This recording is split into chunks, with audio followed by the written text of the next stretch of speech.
हजरत Ayesha Siddiqa रादियाल्लाहु ताआला आनहा इब्तिदाई Alia madrasa ও শব্দলপুর দক্ষিণপাড়া মোল্লাবাড়ি বাইতুর রহমান কেন্দ্রীয় জামি মসজিদের উদ্যোগে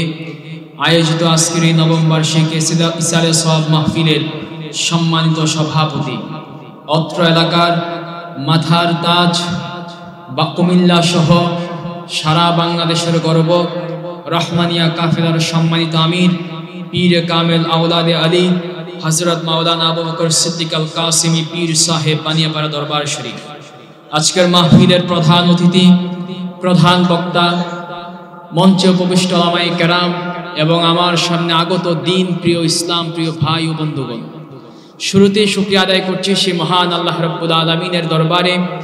যে আল্লাহ তাআলা আপনাকে আমাকে অত্র এলাকার হাজারো মানুষের মধ্য থেকে যাচাই বাছাই করে জাস্টিফাই করে আজকের এই কোরআনের বাগানে বসার তৌফিক দান করেছেন। সেজন্য আসুন সকলে একবার দিল উজাড় করে, প্রাণ উজাড় করে, রাতের নীরবতা নিস্তব্ধতাকে ছিন্ন করে সে মহান রবের শুকরিয়া আদায় করি, পরে আলহামদুলিল্লাহ।